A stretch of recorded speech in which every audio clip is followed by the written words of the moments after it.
and I'm actually gonna move over.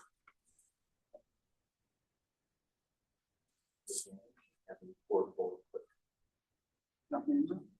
Nope, it's just that the view. It's the back of my head. Want to be more visible than you can see your back of your head. This is the Musar class. Valentine's Day. Valentine's Day Musar class, special edition. Special edition. There you go. With Rabbi Evette Lutman, who is our scholar in residence this weekend. All right. Thank you for having me. Thank you for inviting me. And this is one of my favorite topics. Musar. I actually was able to study with Rabbi Ira Stone.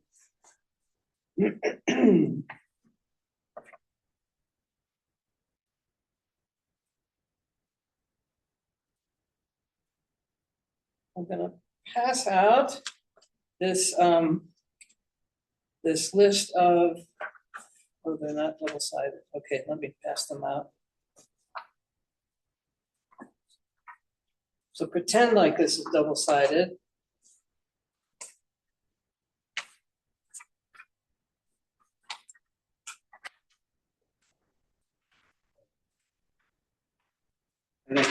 Oh, it is double-sided. I got your original. Oh, you got the original. Okay. Do you want? There we go. 13 midot. These are the 13 midot.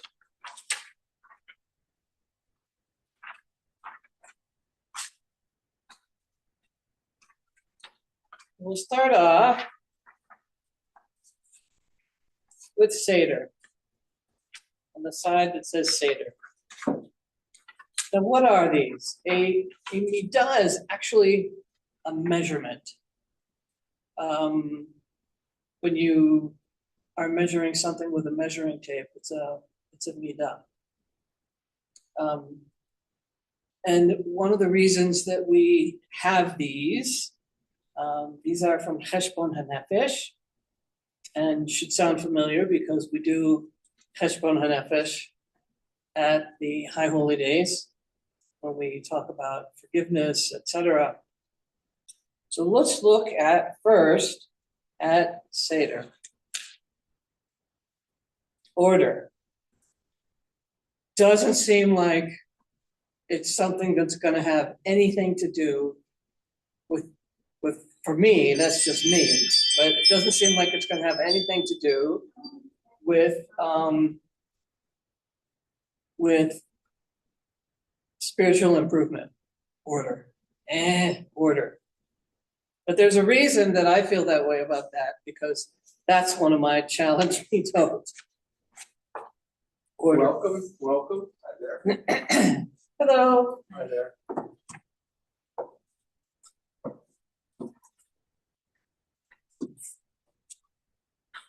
Hi there. Sit over here, right? You want to sit over here so that we don't have the recording just be that at the back of your head. I have a very attractive back of my head. I have. What are you saying about the back of my head? I have a bald. I think it's lovely. I don't know what the back of my head looks like, quite honestly. Oh. You're just getting started. You're just right on time. You say the back of your head on. Rabbi, do you have a different one because this one's printed for? Oh, yes, I do. So I have to read the words. Yeah, and there's your original back. Thank you. And we're on the side that says Seder. And these are the character measurements that have come out through the years in Musar. I would say around 1840s, they started developing, and Cheshbon HaNefesh was printed around then. So order. All your actions and possessions should be orderly, damn it. Each and every one in a set place and at a set time. And we're laughing, right? Let your thoughts always be free to deal with that which lies ahead of you. Okay, let's keep that one. I have some thoughts on that one. Yes. I would like to hear your thoughts. Well, I think to a certain extent that is true. Okay, tell me why. Well, it makes life a lot easier. You can actually focus on what you need to do rather than looking all over the place for whatever it is that you can't find. How much time do I waste looking for my keys? Hence, Right. So I think that to an extent, it feels good. It feels good when you do it. It's the whole spring cleaning thing, whatever, however you want to look at it. On the other hand, I think it can go to an extreme. yes. When I was working at the School of Mines in Rapid City, I had this wonderful man who was my boss. He was known throughout the college as being this wonderful man, and he was. But if you move something 1 inch on his desk, and I am not exaggerating, he could not find it. Oh my goodness. Wow. Other than that, he was a wonderful man. And it didn't interfere with us being a wonderful man. It was more like work. But it was good, to me, a lesson about that's kind of extreme.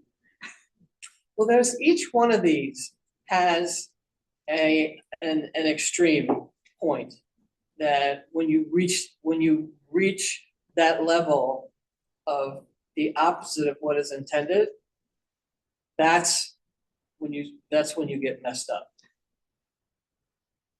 Okay. Menuchat hanefesh. Menuchat hanefesh. Equanimity.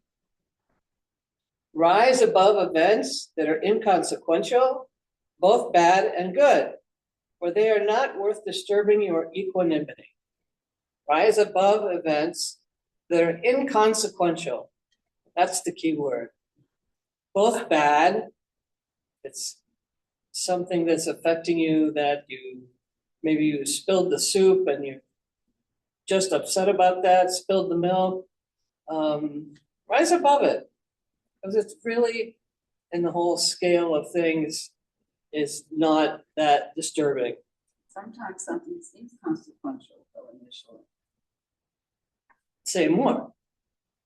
Well, nothing comes to mind as a particular example, but I think it's hard in the moment to realize that it's inconsequential. One of the little tricks that I do. Okay, well, what's the worst that can happen? Okay, I just spilled soup on my pants. Okay, it doesn't matter. I have to take it to the dry cleaners. It costs $7. Okay. Once you do it that way, you kind of say, okay, how angry am I going to get for $7? So in that case, you're kind of playing the tape forward. Yeah, yeah. I mean, if all of a sudden, maybe I took a knife and I tore the whole leg off, then okay, maybe it's a $80 pair of pants, and you get a bit more upset. So is that something that how you've always approached those things, or is that something you learned? That's Excellent an economist. question. Excellent question. that's the economist training, economics Yes, so you training. weren't born an I- economist. Oh, are you? I don't think I was I born don't an think. economist. But I don't think it was ever any training. It was just that's a way of looking at the world. What is the worst that is going to happen here? And that's it. And that helps keep you in perspective. So am I hearing that your training as an economist trained you also to look at aspects of life, perhaps? If you can quantify, some things you can quantify, some things you can't quantify. I'm seeing a scale.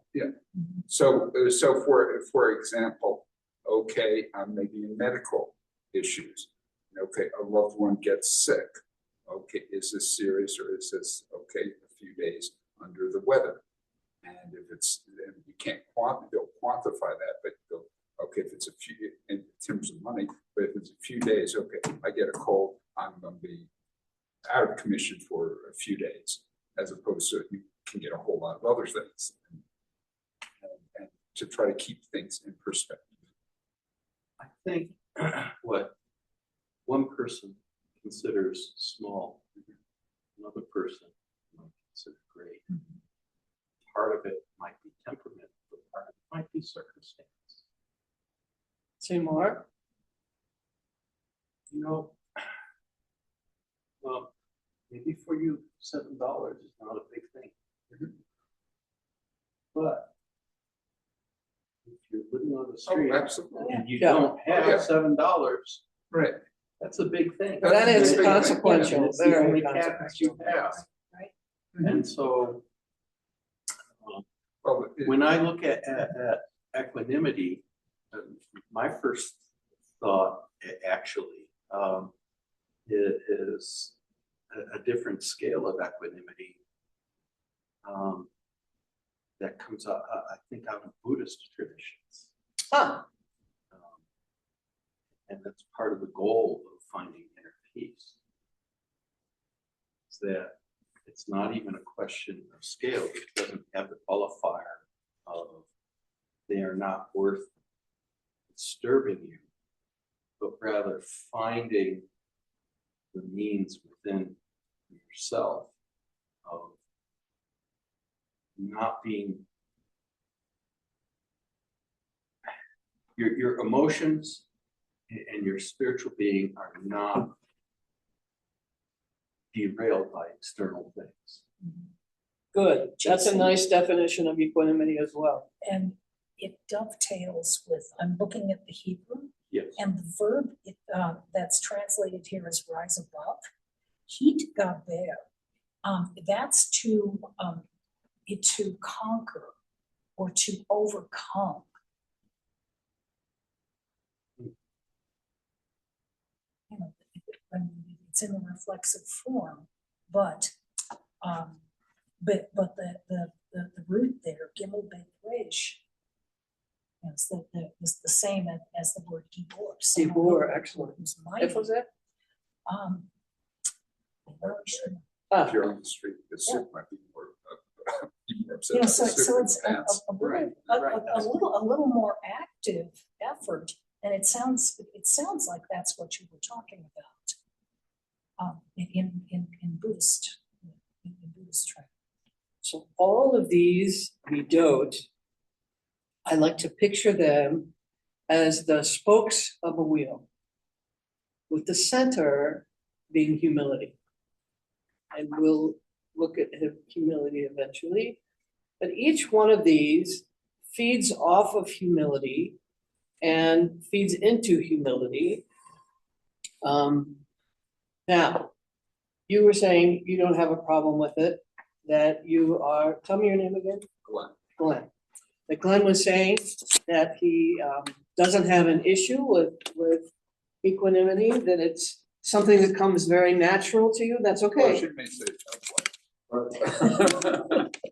But it's something that comes. But it's a trick.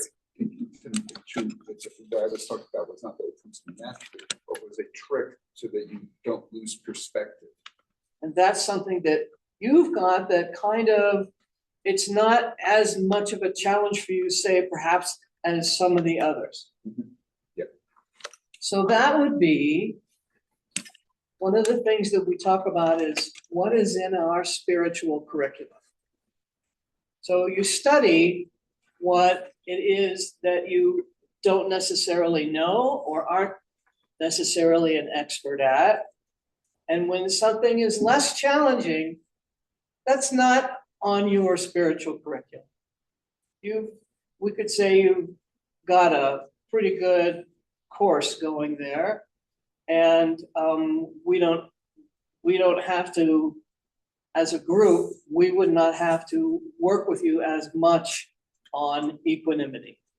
Well, I was just saying it as a trick. I mean, one of the things that Sure. I had an uncle who would say that he kept saying, he would always say, remember the 3 P's, keep your priorities in proper perspective. And that's essentially the same thing. It's if your priorities in proper perspective, you know what to be equanimity, keep your equanimity, the small ones, and make. I could think of the aphorisms that in the Pirkei Avot. It says 4 types of personalities. Easily angered, easily appeased. Easily angered, hard to appease. Hard to anger, hard to appease. Hard to anger, easily appeased. The last being the same. Mhm. But each of those 4 then labels that personality. So has anybody got an example of when their equanimity was thrown out of whack? I've got an example if you, I'm sure everyone has examples, but we don't necessarily You want admit them. so I'll be the bad guy. I'm shopping. It's Christmas. I'm shopping at, I don't know, some big store that has everything in it. And they've got 2 cashiers and lines and lines. I start to boil. I'm not there for Christmas shopping. I just have this one thing to pick up and an entire line in front of me. And of course, after that, you've got to get someplace. So I start to boil. And then I get close enough that I hear the manager come over and say, okay, you can go on your break now. So-and-so, you can take your lunch now. And it's not lunch, it's 4. Right. And I felt like, you silly person. You let this blow you all out of whack. And of course, then when I get to my next thing, I'm all like this. So for me, menuchat hanefesh, equanimity, and Seder. How is Seder involved in the example that I just gave? Well, maybe shopping during Christmas for one item is not a good thing. Maybe you're a moron. Shopping during Christmas. Okay. Okay. You're trying to pack too much into a schedule. Yeah. What did I do? I'm tense because I've got to get to the next thing. Poor planning, poor Seder. So Seder is definitely on my own spiritual correction. The kids I Curriculum. tutor would say, that sounds like a you problem. For sure. For sure it is. For sure it is. So let's go on to the next one. Shatika. Silence. Before you open your mouth, be silent and reflect. What benefit will my speech bring me or others? Before you open your mouth, be silent. How easy is that? Oh my gosh. Well, it's not easy these days because people like to hear themselves speak. But one of the things I'm always impressed with in Torah is how little people speak. Yitro Moshe inquires of Yitro, but the speech always sounds very Stilted. condensed. And I suspect that maybe that was actually accurate, that people at that time didn't speak very much. I wonder. I also wonder about that whole scene because we don't see him run out and grab his wife and kids and tell them how much he's missed them and how much he's loved them. We don't see that conversation or that scene at all. But silence, be silent. That's the first challenge. And then the second challenge is reflect. What benefit will my speech bring me or others? If I know that I have to make that reflection, sometimes it's a little easier for me to remain silent. Not always. Sometimes what happens is so shocking that you just burst out. I think a lot about what it means to listen. And I have read, and I think it's true, that most of the time we're busy thinking about how we're going to respond, what we're going to say, rather than truly listening in the first place. And I think that's very much tied into this. Yeah. Good practice for that is to have a Havruta partner that you spill. You talk about where you are spiritually with that person, and they don't respond for a period of 5 minutes. 5 minutes is a long time when you're just talking, and we're used to someone giving us cues like you're giving me cues right now with nodding and agreement. Yeah. What is Haruta? Chavruta. Chavruta is, thank you for asking, I should have explained it. A chavruta is a study pair. A lot of times people study in text, it comes from the word chaber, which means friend. A lot of times people will study text in chavruta, reading out loud, going back and forth, pushing, arguing back and forth. And so the coupling can be used for a lot of different things. I don't know if this is something that you did in school. Oh, yeah. Yeah. This is something that I did last Monday. Really? Yeah. Spiritual listening? Wow. So this is different than pill pull. Yes, It seems like almost like the opposite. yes, but it's a couple that is trusting in each other and has that caveat that you cannot share what is shared in the chavruta, so that there is more open sharing. So that you feel like you can actually share and have someone listen and not be worried about what are they going to do when they get out on the street, who are they going to call, who are they going to Facebook, right? Thank you. Yeah, sure. Teacher of mine gave an example. They were getting ready to go for a trip, and they were bringing out the suitcases, and his wife was taking really, really long. And he wanted to say, what's taking you so long? And instead he stopped and he thought, she's dragging a suitcase. She needs help. What good is my speech coming out now saying, criticizing her going to do? Nothing. It's not going to do anything. So he decided that he would keep his mouth shut. Last night we came back. The hotel has a little grocery store right in the lobby. And I'm sitting down and I'm waiting for Sherry, and I'm waiting for Sherry. And I had to go to the bathroom. I'm waiting for Sherry. Finally, I knocked on the door. And, what are you doing? What are you doing? What was she doing? She was making a cup of coffee for me to have in the morning. Because I like iced coffee, and she was bringing it up to the room, and she said, I'm making you coffee. But that would have been a time when I could have been, I could have chosen better. I could have chosen, hey, hey, can I help you? That would have been a little bit different than being absolutely silent. So in your suitcase example, what came into my head is once he realized that she was dragging this heavy suitcase, why didn't he go and help her? And which came to him when he was silent, and he ran to help her.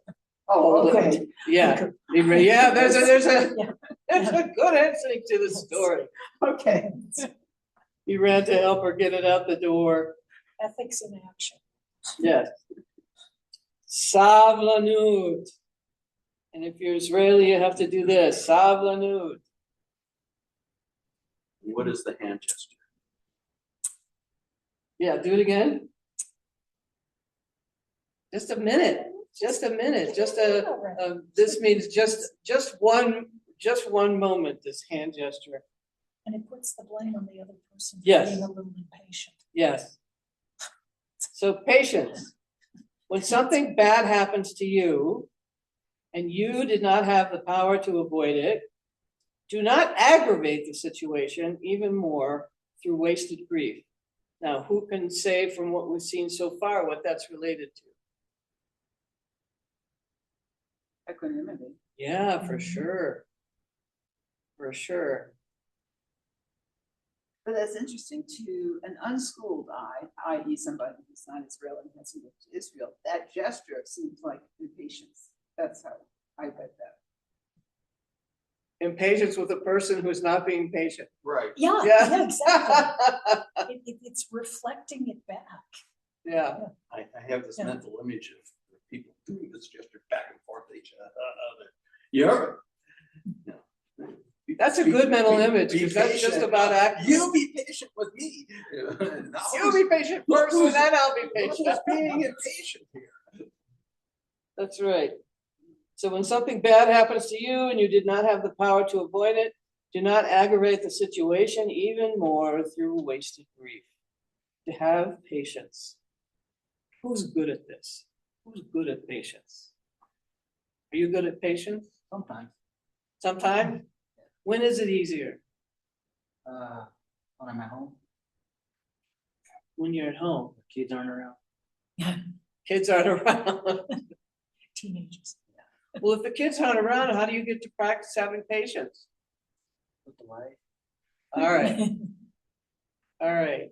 I learned a long time ago with 4 kids that if I didn't take care of myself, I couldn't take care of them. And that's tied in with patience, how I would react to whatever it was that was going on. If I was in a good place, and I'm not sure if it's under patience or someplace else, but if I was in a good place, it's way easier to react better in situations. Mm. And part of you being in a good place is exercising patience, would you say that? The more you exercise it, the more it's available to you? There's that, but I think that's a bonus. I think the basic thing is if you're really tired, it's hard to react well in the situation. If you're really hungry, Angry. stressed about other people, whatever it is, which is what most people are the part of the time, right? That's part of life. But just being cognizant of that's not going to help with kids who are also out of control Or perhaps feeling the same thing. because they can feel what you feel. Absolutely. Yeah. They say in Alcoholics Anonymous, what can drive you to drink? One of the situations that could trigger it is being hungry, angry, lonely, or tired. Yeah. Halt. That's Spells out three halt. of us more there. Anava. Humility. Anava. Somebody want to read that? Humility. Always seek to learn wisdom from every man, to recognize your failings and correct them. In doing so, you will learn to stop thinking about your virtues, and you will take your mind off your friends' faults. What do you think? Just being self-aware. Being self-aware? Did you have your hand up, Jason? No, I was thinking back again. The Pirkei Avot. Who is the wise? The one who learns from others. The one who learns from every man. That was Then being gender neutral. I think it's Ben Zoma, if I'm not mistaken. Yeah.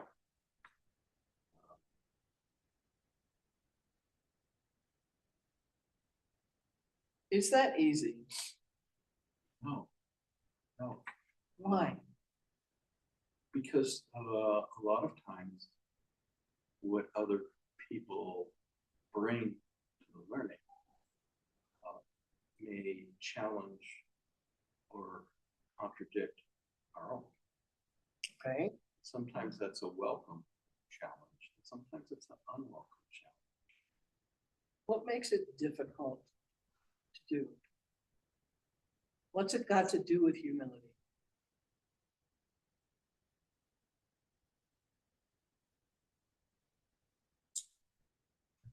if it depends how foundational it is and what person's sense of security with regards to what other people see. For me,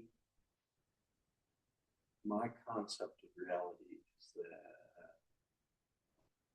there's many facets to reality and existence, and I only can perceive and really interact with those that are in my field of view. Somebody else may be perspective. There are folks who like to dismiss this as relativism. I think of it more like Einsteinian relativity, because if you're observing something or experiencing something from different places, different perspectives, it actually is different. Time moves differently. Gravity moves differently. So my perspective is not the only one that exists in the cosmos. So one of the things that happens for me is I have two inclinations. Where it's said that we're all born with these two inclinations. One is the Yetzer HaTov, which is our higher intellect, where we can control things better and make choices for the positive. And the big old thing that we inherit is the Yetzer Hara. Ra is very often translated by the rabbis as evil. But one of the ways that the Musar masters suggest that we look at the word Ra is base animal instinct. One of the things that happens for me is my Yetzer Hara sneaks up and says, well, you're really quite smarter than this other person. So what is it that you would possibly learn? And why does my Yetzer Hara want to do this? What does the base animal instinct want? It wants, a big one is it wants to procreate. It wants to provide food for the family. It has a huge ego. And with those things combined, my ego doesn't want me to let go of the fact that I have pride. So it's very often difficult for me to be humble enough to say this person has something to teach me. This is a similar, I've got a similar example. I was in an airport, and unfamiliar airport, rushing to get to their Seder, rushing to get to the next plane. And all of a sudden, I saw this woman who was mopping the floor, and the floor was spectacular. Something in me made me stop. I always get teary when I think about this one. Something in me made me stop and realize here is someone who is doing the job the best that they can, and it's a crappy job. People are going to walk all over what she just mopped, but I was just struck by how marvelous this was. And it was a small thing, but it really helped me with my humility, because ordinarily I would blow right by that. I'm busy, I've got to be somewhere. So for me to be able to stop, and we happen to be working on humility in my Musar group, for me to be able to stop and say, wow, isn't that amazing? Was really progress for me. So I've mentioned a group a couple of times. The idea is not just to study the midot, because frankly, we already know how to be good. It's kind of, it's a challenge for us to go through these because we already know we're supposed to do that. So if we already know we're supposed to do that, why don't we do it all the time? Why don't we do it all the time? And so the Musar masters have said, you have got to practice this. We have one of the great masters, Salanter. I hope I printed off a copy of that to bring with me. It's at the very beginning of the book, Mesilat Yesharim, The Paths of the Just.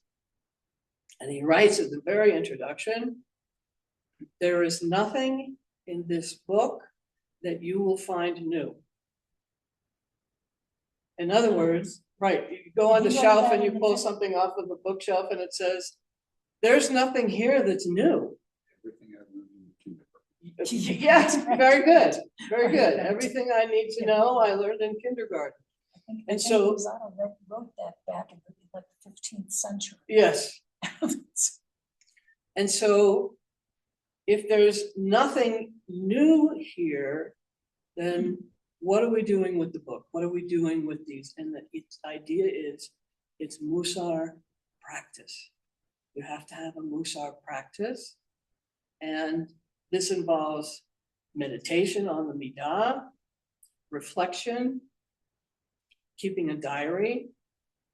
And sometimes it's helpful to have a Chavruta to go back and forth on how did you do on this Midah? So I'll give you another. Does anybody else want to give an example of behaving badly, or should I just do it? There's an example in the book that you recommended. Yes. Which has humility as behaving badly or having a bad consequence, a disastrous consequence. Okay. And I thought it was fascinating that the author chose to include this. Go ahead. So, humility taken to the extreme also throws a veil across the inner light of the soul. Taken to the extreme. The rabbis of the Talmud make this point very forcefully through a story that begins the humility of Rabbi Zechariah ben Avkulas, who caused the destruction of the temple in Jerusalem. So I'm going to paraphrase this rather than read the whole thing. There was a troublemaker who wanted to provoke contention between Rome and the priests of the temple when it stood. And this troublemaker told the Romans, priests of the temple are trying to cause trouble. Here's your proof. If you bring an animal for an offering, which non-Jews were allowed to bring offerings to the temple, they're going to reject it. And the Romans actually brought an appropriate animal. The troublemaker went and put a blemish on it that would only be discerned by the priests of the temple service. And this particular rabbi had been aware of this. And so one way of dealing with this would be to go ahead and accept the animal for sake of peace and to undermine this attempt to create contention. This rabbi, said that if they did that, people would draw the incorrect conclusion that it was permissible to offer blemish sacrifices. So somebody suggested, well, they should put the troublemaker to death. Let's just kill them. Just kill him, you know, before this trouble can happen. And this rabbi in his personal humility said, well, if we do so, people will incorrectly think that those who inflict blemishes on sacrifices are to be put to death, which is not, it's not one of the things Torah prescribes for death. Right. And as a result of the priest's unwillingness to accept either course of action, the troublemaker succeeded in his plan. The sacrifice was denied, and as he had planned, the Romans took this to mean that the Jews were in rebellion. The Romans attacked and ultimately destroyed the temple. Talmud concludes, the humility of Rabbi Zechariah ben Abkulas caused the loss of our home, the burning of our sanctuary, and our exile from home. So think about one of the things that if I ask you to just give me a definition of humility. Could you give me a definition of humility? Don't ignore this. Pretend like we haven't read this. Putting others before yourself. Putting others before yourself. Okay, good. What else? Pride. Pride. To have pride? Have pride. Interesting that you say that. Because most people will come up with a definition of self-sacrificing, of being less than, and self-debasing. So one of the things that he talks about is that's not the definition of humility. Humility is taking up the space that you're supposed to take up. Not more, because more is arrogant, conceit. Less doesn't do you any good either, as that story tries to illustrate. Less doesn't do you any good either, and that is really hard, especially sometimes people say that Musar hits differently for men and women because of the way that we were raised. So to come out and be really forceful, as sometimes you have to be as a leader, is really hard. Especially if you were coached to be kind of quiet, not arguing, not taking over a situation. So humility talks about taking up that space that you're supposed to take up.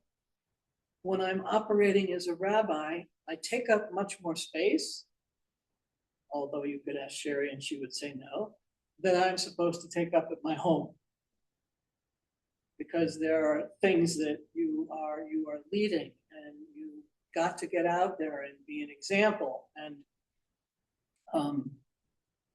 so I've always been struck, and this is Alan Marinis's definition, only taking up the amount of space that you're supposed to take up, no more, no less. And you have to know yourself and be reality-based in order to understand how much space you're supposed to take up. Right. You have to know yourself first. So go ahead. Yeah, that you have to be able to look at yourself in a kind of a dispassionate and reasonable way, and that's really hard to shake off all the excess judgments and drives to overcompensating the other way. Mm-hmm. Mm-hmm. Now, from what we've been talking about with with humility, go back to that story of me boiling over in the store at Christmas time. How did that relate to humility? We were taking up too much space. I was taking up too much space, flat out. I felt like I deserve more space.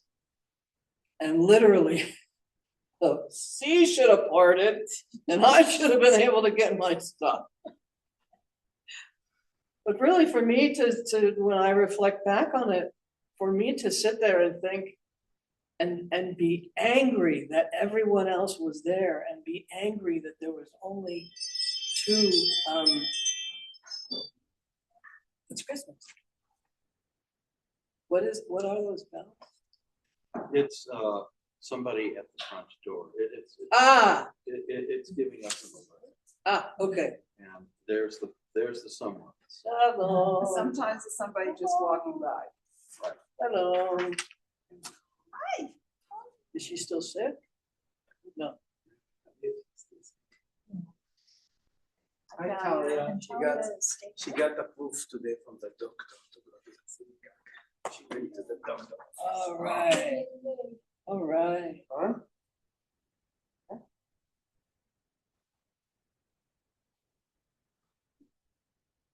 So in that example, me looking back thinking, where was your humility? And why did you think like you had the right to take up that much space? So I like that. You nailed it. You nailed it. And so what you would say to me if we were in a group, you would say, gee, Evette, I know that you've been working on humility. I know that you've been working on humility. What was going on for you that you had such a difficult time being humble at that moment? And you would ask me this in an effort to prompt me to perhaps look in my diary and say, this and this and this was going on. And I would have to talk to the group about the fact that my Seder was involved, that my organizational skills were involved. And one of the things that the group would help me come to, without being too critical and making me cry, is look at how Seder affected your humility. And is there a way that with planning, you can give yourself the space that you need? I think once you understood your expectations and responsibilities and for your particular role, then that would be easy. For example, in family, I mean, as a man, I have expectations that all I have. Yeah. And those are defined, Torah defines them, society defines them. As on and Your on going. relationship defines it. Yeah. Yeah. And then my wife has responsibilities and expectations. So as long as she's doing her part, everybody stays in their lane, we all win. But I mean, It's that simple. Well, It's on her shoulders. But that's kind of like in the military, that they have the same, stay in your lane. This is your area of fire. You're doing what you're supposed to do, and that's defined for you. And you okay. And luckily for us, I guess Torah defines almost everything for us. So if we're studying, we should know what that is. Interesting. That's interesting. I'm sorry, I can't hear you. I'm sorry, so I said, speaking of Pirkei Avot before, but I'm thinking about Ben Bakbak, who said, I think it was at the end of chapter 5, about the Torah, turn it and turn it, turn it. Yep. Look at it from Yep. every angle. Yeah. Shachachti. I think it did, Sof HaMishpat. Great. Because everything is in it. But it's not always pashut, it's pashut means straightforward. And it's not always clear where your lane is, depending on the issue. I read Maimonides.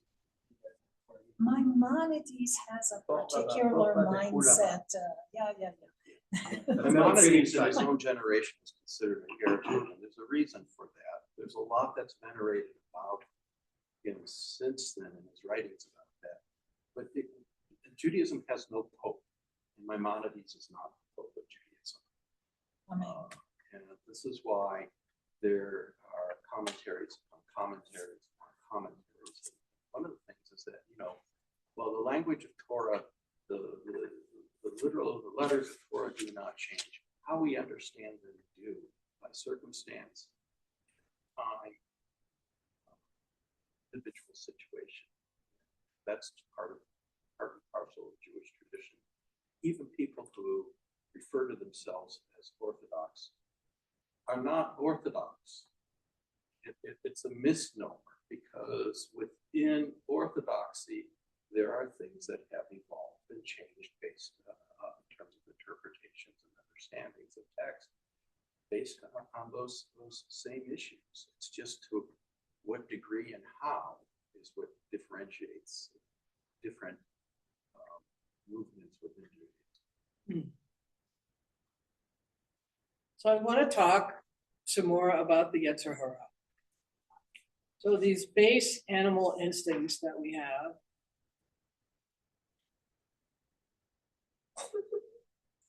in my example about the overwhelming store, what might my Yetzer Hara want? Because the job of the Yetzer Hara is to protect and to help me survive. Just think about what animals do and what animals need. So in that example of me in the store, one of the things that would come about would be you were flat out taking up too much room. Why? Why is my Yetzer Hara so upset? Let's think about what it wants at that moment. Well, I didn't feel safe being crowded by too many people.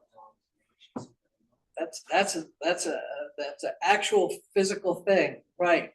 We're all crowded. I always thought that they should have snacks as you go around that it wouldn't be so bad, especially at Christmas. We could have little chocolate peanut butter balls. Little pacifiers. Yes, little pacifiers. Yes. Thinking about the fact that I needed to get someplace else. I'm in a rush. I was in a rush. It was for work. So here I was. I'm not going to be able to make it to work. And what does that mean? Kind of follow the whole thing down. I'm not going to be able to make it to work. They are going to say bad things about me. I'm going to lose my job. My family is going to lose its home. And very quickly, and there are some jobs that are like that.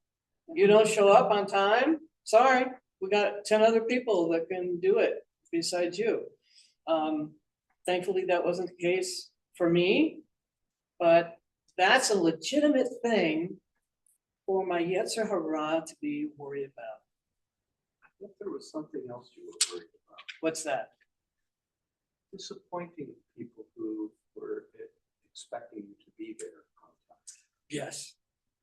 Letting them down.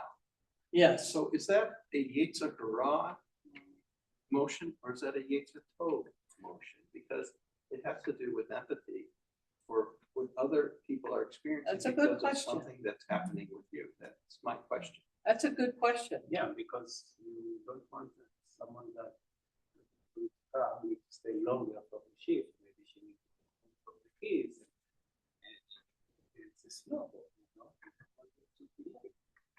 Yeah. That's why I say it at the top. Hey, you know what? That's true. You know what? When we started out in rabbinical school and we were studying this, and I said, like an idiot, why is Seder at the top? It just seems so irrelevant. But you're right. You're right. And I learned eventually. So sometimes it's good when we we know that we want to behave well. And there's this little thing that is I think he calls it the inner adversary.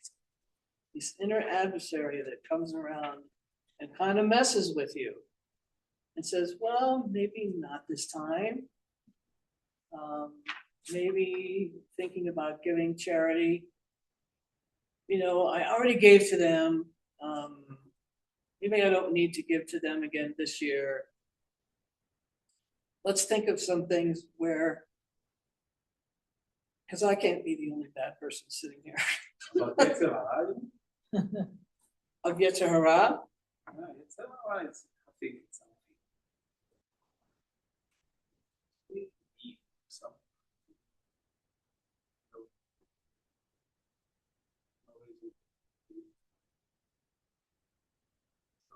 For no reason competitive. Yeah, or let's say someone cut you, someone beaten you, you have the ego to be part to you, to defend, you know. Isn't that the truth? It's a lot. If it wasn't gonna be for the insurance, I drive like, I would like to do that. Someone cuts you off. It's a lot. Oh, so road rage dates a hurrah. Absolutely. For Yeah, me, yeah, someone yeah. cut me off, you know, and I'm driving fast, and at the red light, you know, then I'm driving the same speed and getting to him with the same, in the next light. and Yes. to each other to smile and say, hey, I got you safer than you went at the same time.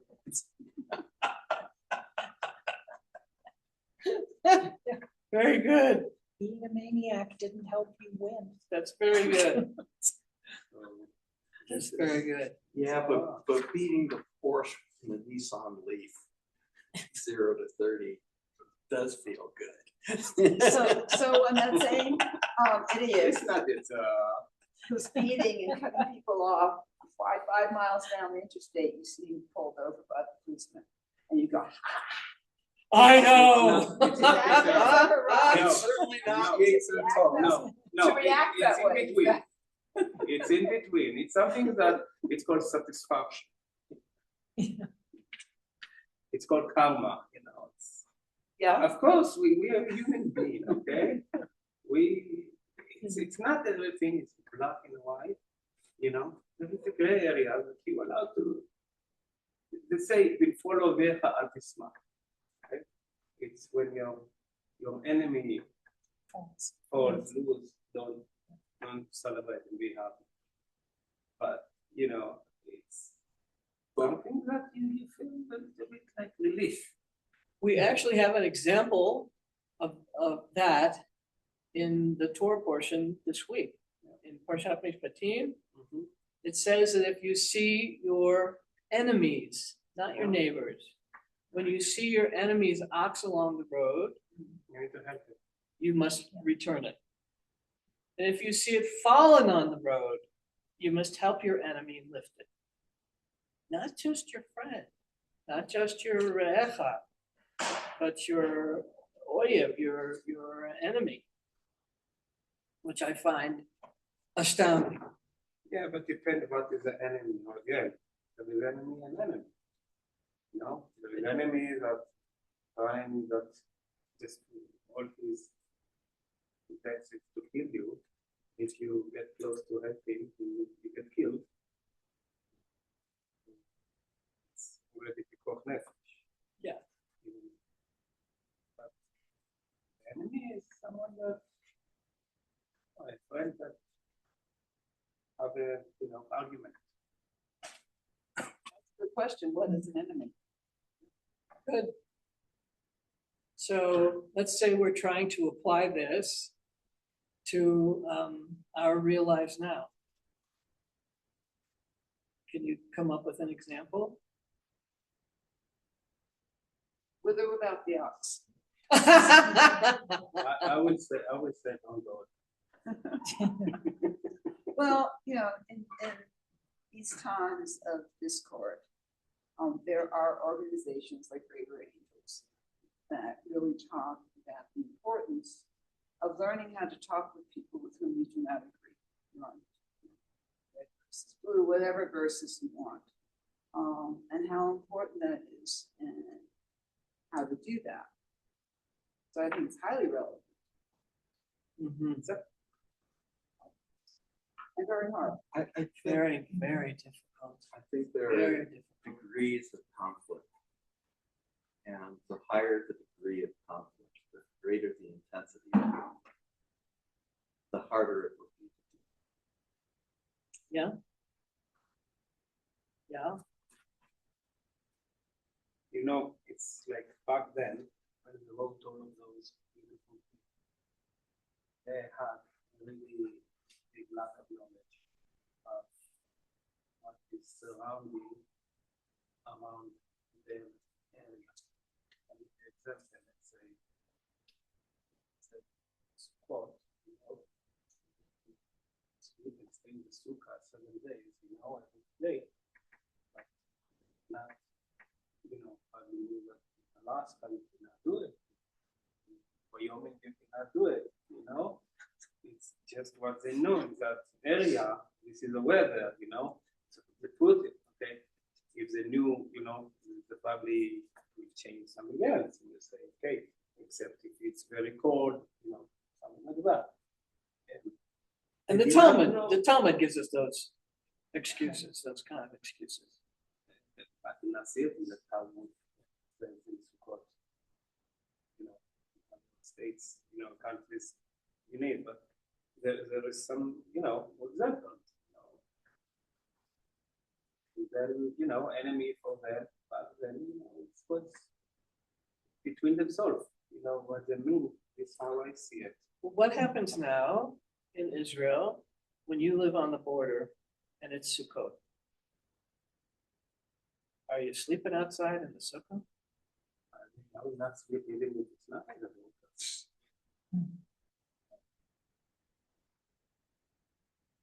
Did they do it? I believe so, they did, they're doing it, yeah, they're doing it.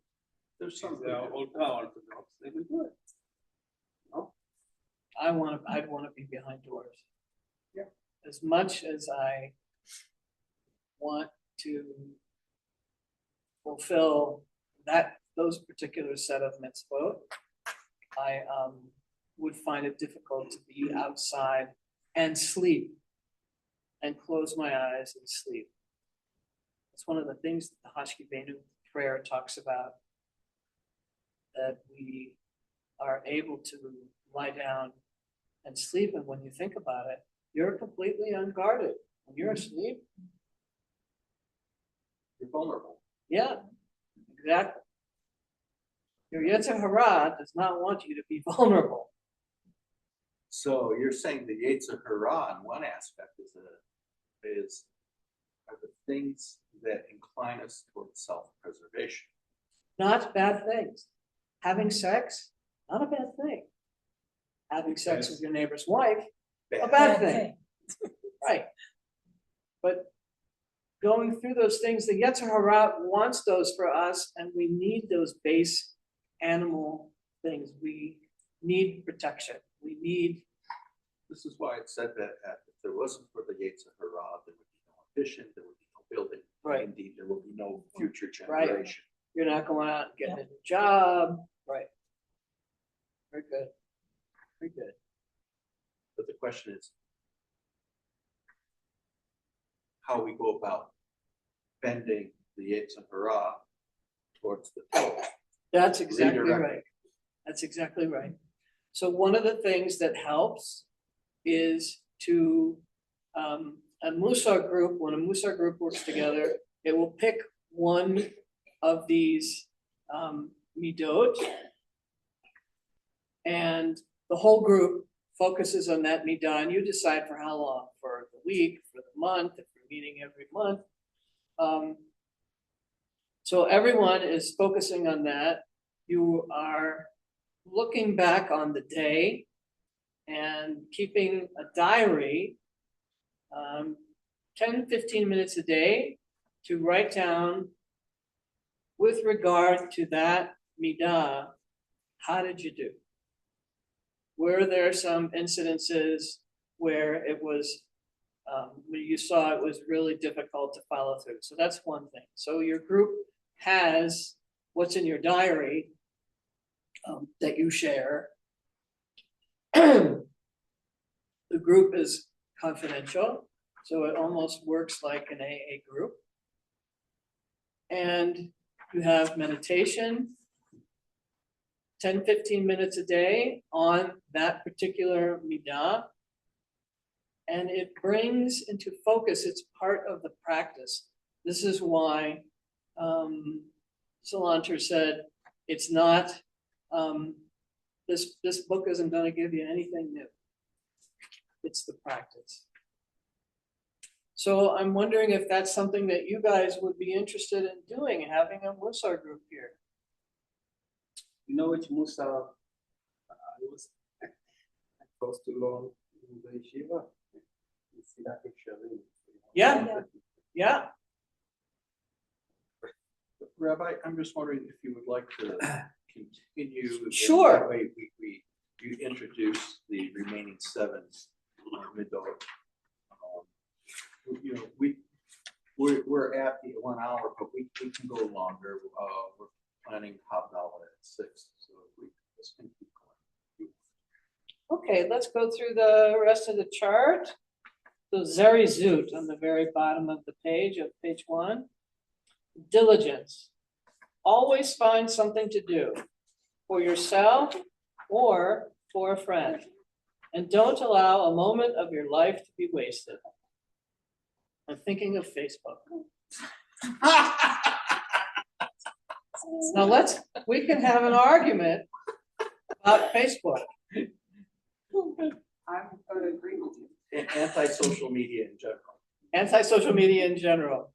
I have a friend, the rabbi who's done at B'nai Chaim and Morrison, and her husband will come in the room and see that she's on Facebook and say, well, aren't you supposed to be writing your high holiday sermons? And she says, I am. Like, you're getting the feed for what's going to come into your sermon, or sometimes you just need to space out and do nothing. This says you ought to be doing something all the time. I just realized here how many of these Facebook violates. It's not just that diligence, it is humility. I think the whole world should know what I ate for dinner tonight. And what it looks like. Yeah, what it looks like. Okay, patience. You know, I expect an answer right now. Why are we not getting it? Silence, forget about silence. Equanimity, I am so angry about this, I'm going to post it to the world. So those aspects are all true.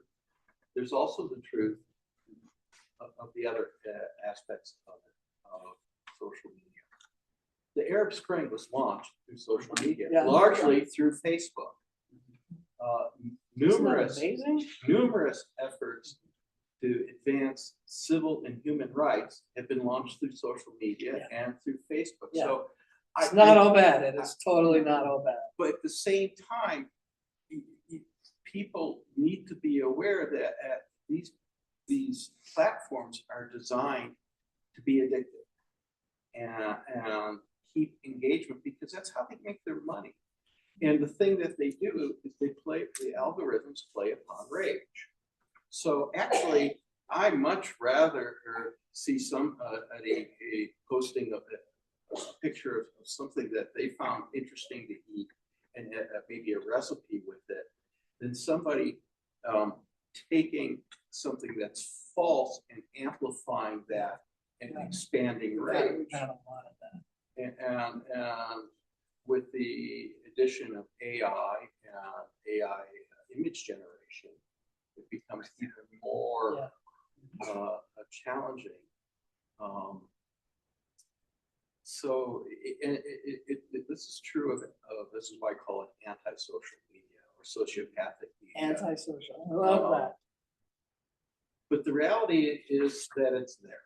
And there are the people who have chosen in their high-mindedness or maybe out of self-preservation to not be engaged end up losing connection. The synagogue maintains a Facebook page. You have to. And there are people who find the synagogue because of its Facebook page. So far, it's only been good people finding us because of its Facebook page. Facebook, it's everything is balance. You need to be in the balance. You need to be anti. Anti is orthodox. For me, orthodox is no good. In between, you need to know, what's good and what's bad. So I would agree that, Not anti-social, anti is anti. so Even Facebook. Equanimity. So social media can be the antithesis of every one of these. It doesn't have to be. So we're back to, do we choose to interact with it towards hara or towards tov? We have a choice Yes, on how we consume it, yes, we how we do. use it. And there's ways of doing it, including setting limits on how much we interact with it. Yeah. This is true of talk radio. This is true of cable satellite television, streaming services. There's so many things out there that can be, oh, well, I'm just an annuity to them, and taking my life's energy and time, and putting it, we decide what we want to do. So it ties into humility in a sense as well. Say more. How much space are we allowing, we'll use Facebook as an example, to take in our lives? And if it's too much space, then it's a problem. I'm not sure about the too little space. That's an ongoing discussion we have. Well, I'll give you an example, is that you don't get on it and you miss postings about our grandchildren. And you don't, and then you expect me to do a screenshot and send it to you. Absolutely. And I go, you can log on and take a look too, and you can decide what you're gonna look at. Like I said, an ongoing discussion. You don't need me to be the curator of what gets pulled from the kids posting about grandkids. There we go. This is your space here. Let me say this. Yes, I don't use Facebook a lot, but I get notices because it says so and so posted such and such, and especially folks from high school who I'm kind of connected with, and they're supposed to be smarter simply because I went to high school with them. And I get very upset when they post really angry and dumb things. And I kind of say, well, is it worth my time to try to politely kind of direct them in a better direction? And usually I don't. I usually kind of go, if me being in high school with you, it was enough to rub off on you.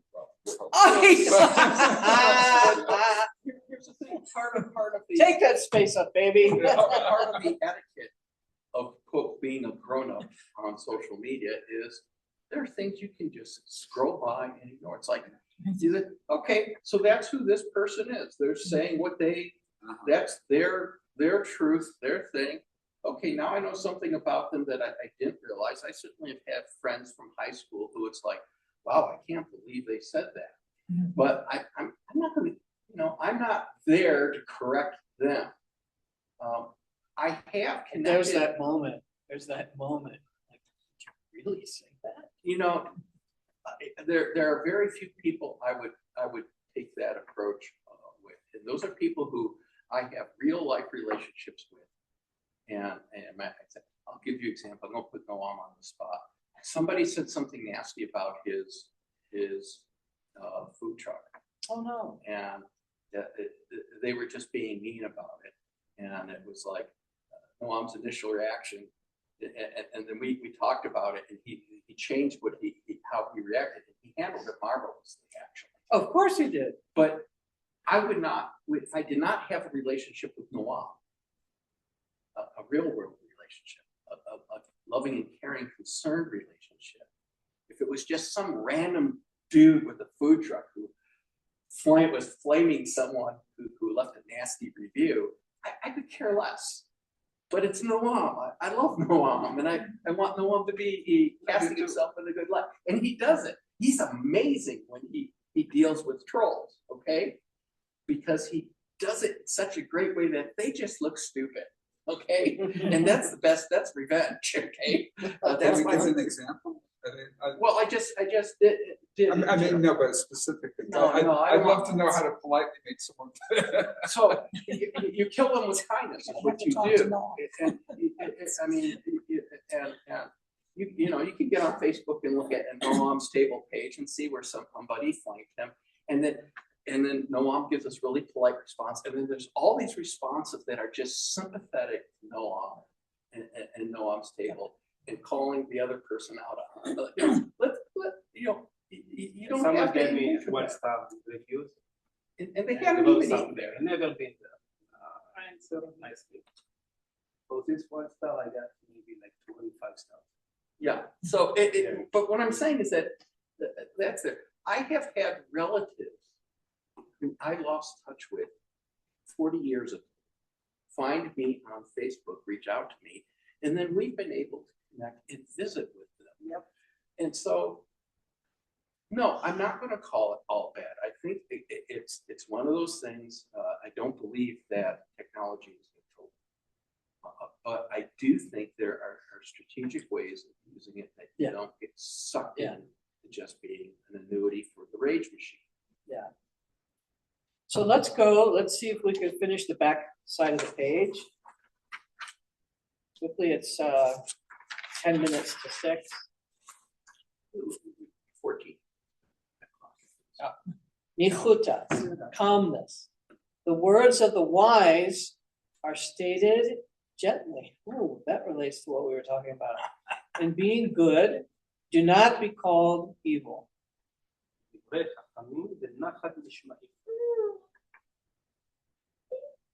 Translate. Things that smart people say the same very calm and peaceful. They're heard. Sink in. I like that. I like that. Charitzut, decisiveness. All of your acts should be preceded by deliberation. How long do we deliberate? When you have reached a decision, act without hesitating.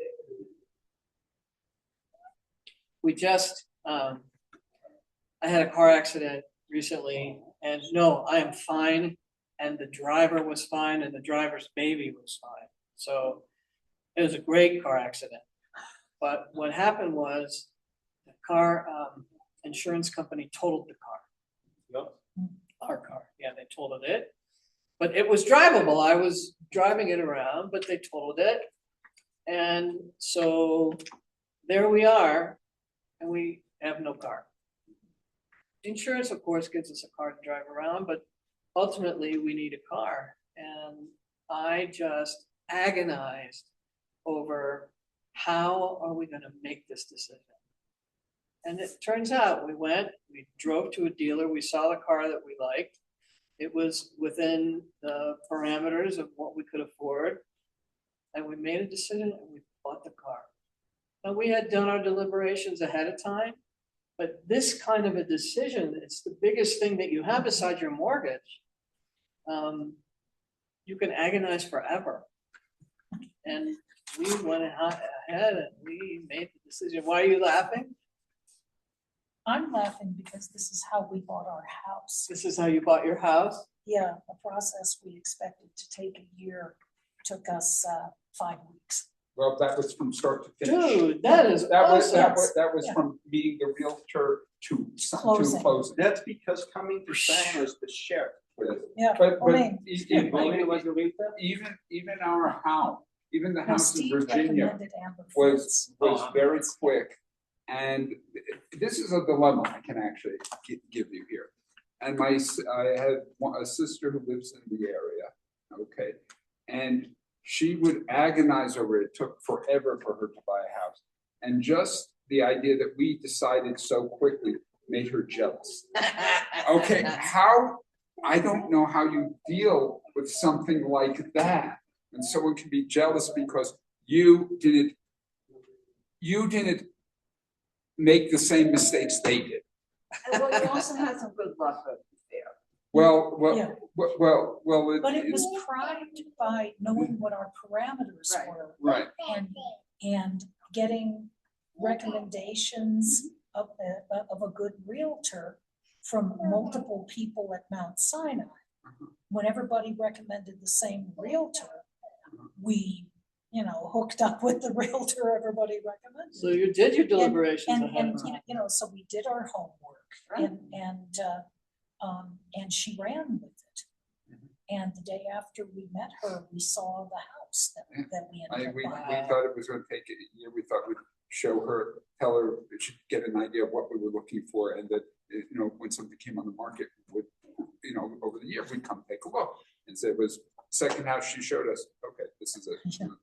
And that's the part I'm saying is good luck. Yeah. Because even after knowing your parameters and explaining that to the realtor, it's not maybe it's a house that needs. Well, That part it is was a true. realtor before that, we went to somebody else, we didn't sign with her, but we told her and she was just awful, the other person, and showed us 4 or 5 houses, and it was like, you're doing the opposite of what we just told you. Which is one of my things that angers me, is when you tell someone very clearly What it and they is you do the want. exact, or what you're doing, or ask a very clear question, and they, So continuing on, anyway, sorry. You want to read that? Read that next one? Nikiut, cleanliness, let no stain or ugliness be found in your possessions or in your home, and surely not on your body or clothes. That's a tough one. So this is just talking about physical. Talking about, when we talk about this one, talking about imagine someone have beautiful white shirt, have a teeny tiny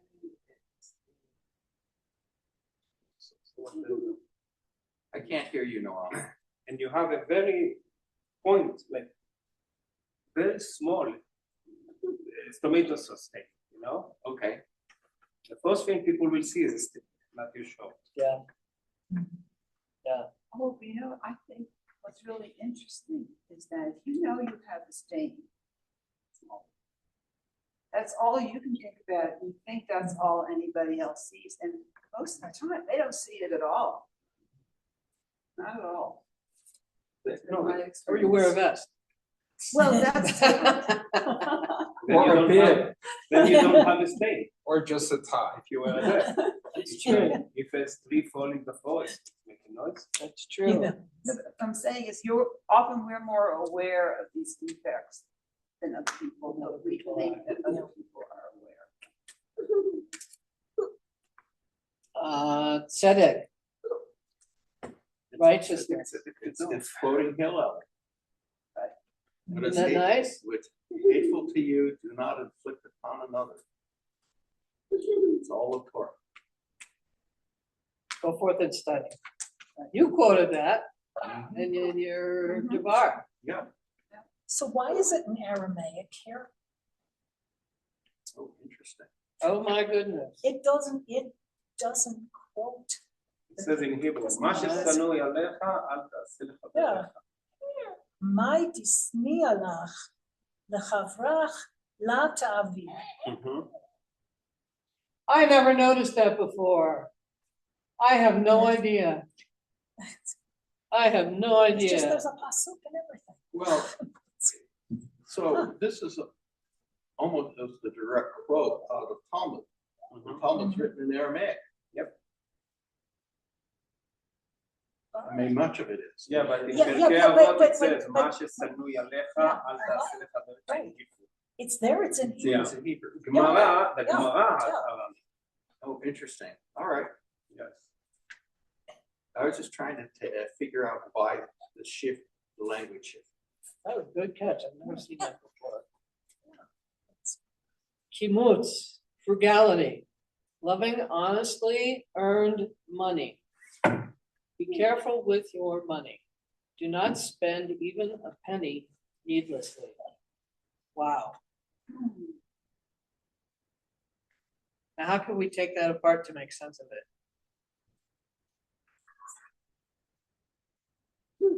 Do not spend a penny of it needlessly. Well, if if you waste money, because there's less you can do for stuff. Yes, yes, And that there's a cost to that. So even if you don't want, you don't need something for yourself, somebody else. nice. So it's not talking about seeing the tzedakah box and saying, nah, I don't have to. Emet, truth. Do not allow anything to pass your lips that you are not certain is completely true. And we're back to Facebook. Even if it's true, you should not say it. Sometimes. Right, but this is going beyond that. This isn't just simply about Lashon Hara. Lashon Hara can be things that are absolutely true. So it's interesting that the one frugality one, because it is not. I don't believe it's an argument against tzedakah. And You're talking about. It's for sure not. It's for sure not. In a group of midot for ethics, it's for sure not. right. At first glance. I think he moves. But it's interesting that, and I'm not sure if this comes out of Talmud or later, but a discussion on whether or not a Jew can gamble. The gist of the answer was, you can, provided that you can afford to lose, and you are not doing something that makes you a burden on financial burden Or your family. or your family. And this extends to, honestly, it's not just Vegas or the ponies or slot machines. People call it investing in the stock market, but let's be honest, that so-called investing to a certain point is gambling. Options are gambling. Investments in stocks is not quite gambling. Well, there was this thing called the stock market crash of the 1930s, and those people thought they had investments, and there are people who in 2008 thought they had invested in things, and they got financially wiped out. Mm-hmm. So, I mean, if you have enough money that you can afford to lose, and back to the gambling model, then the stock market is fine and safe. But if there's a reason why people who have limited means will invest some in the stock market and put away money in other things.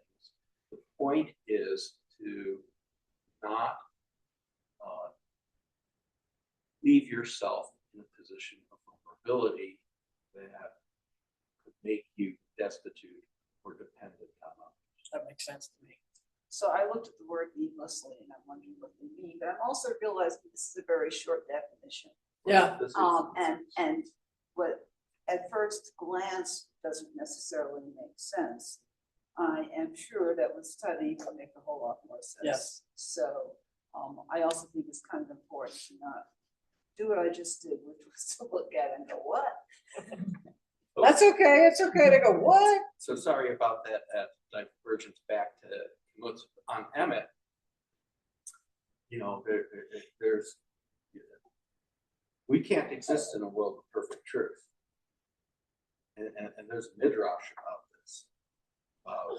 When God was going to create the world, Emmett came before the heavenly throne, said, Master of all creation, how can you make humanity when you know what kind of havoc it's going to break upon all the creation? And then Chesed appeared before the heavenly throne and said, Master of all creation, if you do not make man, who will sing your praises? Because the inference is that angels are not volitional. Who's going to do the PR? Who's going to actually care and do the devotion? So the divine took Emmett, smashed it to the broken. And we exist because we cannot exist in perfect truth, but it is our job, and it's the tikkun olam, to be trying to gather the shards of emet and reassemble them as much as possible within the limits that we can exist. This is what I was taught. I'm seeing heads nodding, so I don't think it's, I'm too far out there. You're not too far It's out, okay. though, but remember No, there are so- lots and lots of Jewish texts. Yeah. And also, how do you write shekel? Shekel is the opposite. Shekel, you have like the shin, Torah shin is the pointed, kuf, resh. The shekel don't have legs. It will always follow. Met has legs. It will stay still, you know? Oh, I like looking at that way. That's cool. This one you say, when someone lies, you tell me, לשקר אין רגליים. lie don't have legs. They fall, you know? That's very good. I love that. I love that. I'm gonna remember that. I don't know if I will remember it, but I'm glad that I heard it. I hope to remember it. And the final midah, parishut, separation. This is a tough one to sell. Strengthen yourself so that you can stop lewd thoughts.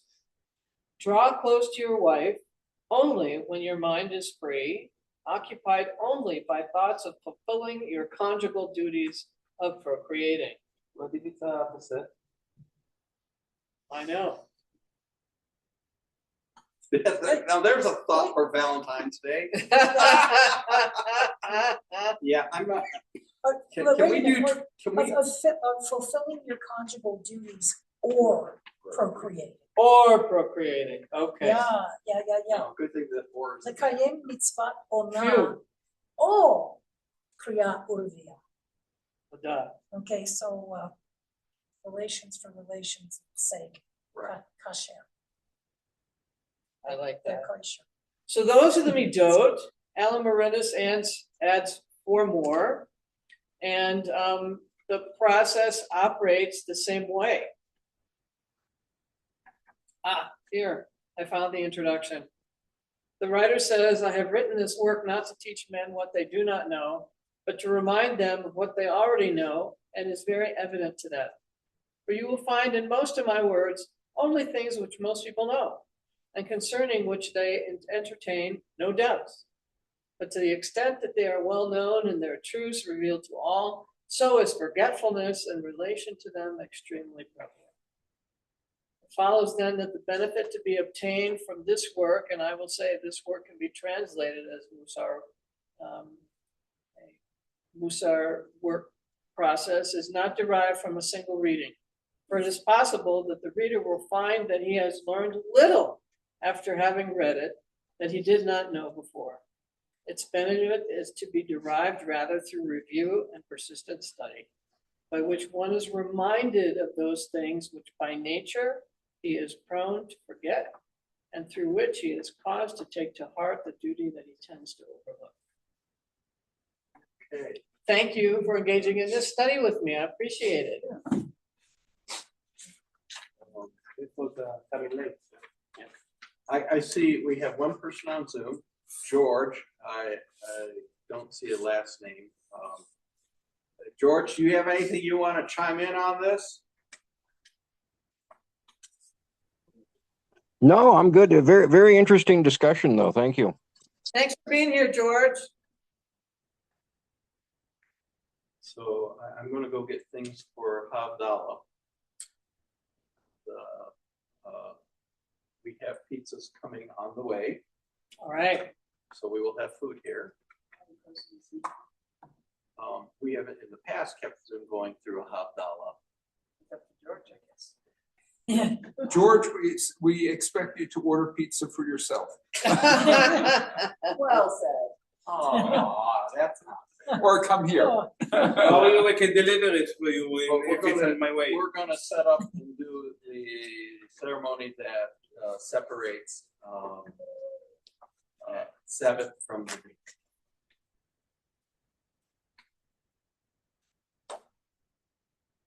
right. Stop recording this part. Thanks, you guys. That was fun. Oh, wait. Yeah, they seem to do this. Yeah, it was great. The guy was actually, a couple of my friends worked there, and I didn't realize it until now. But the guy was getting pretty annoyed with it. All right. That's busy. Because they're working. Okay, we're doing Havdalah.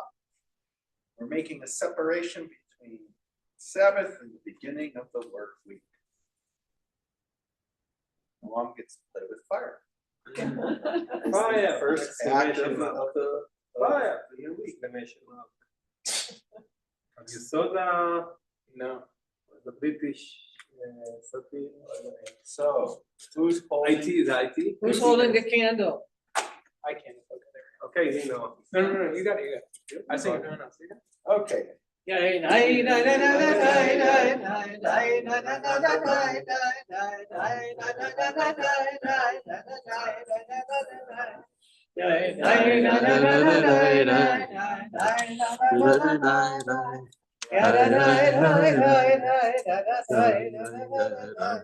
Baruch atah Adonai Eloheinu melech haolam moreh peri hagafen moreh peri hagafen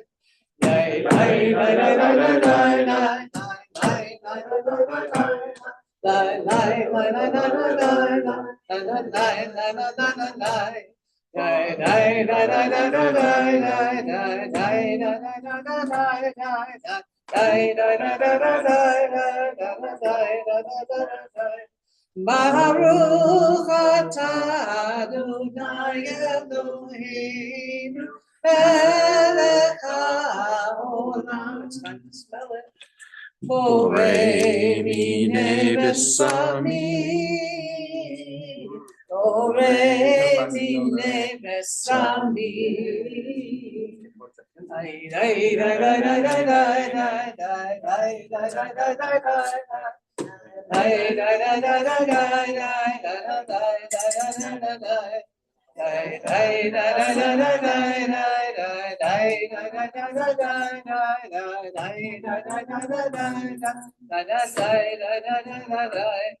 Baruch atah Adonai Eloheinu melech haolam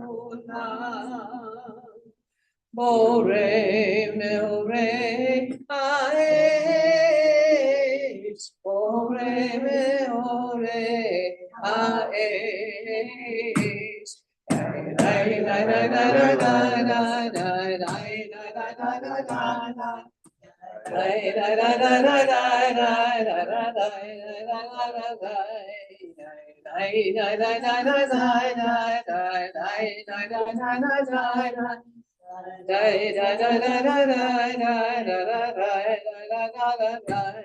Baruch atah Adonai Eloheinu melech haolam hamavdil ben kodesh lechol hamavdil ben kodesh lechol. Shavua tov, Shavua tov, Shavua tov, Shavua tov. A good week, a week of peace. May gladness reign and joy increase. Eliyahu Hanavi, Eliyahu Hatishbi, Eliyahu, Eliyahu, Eliyahu Hagilati, Nimhera ve'yameinu, Yavo Eleinu, Il Mashiach ben David, Il Mashiach ben David, Eliyahu Hanavi, Eliyahu Hatishbi, Eliyahu, Eliyahu,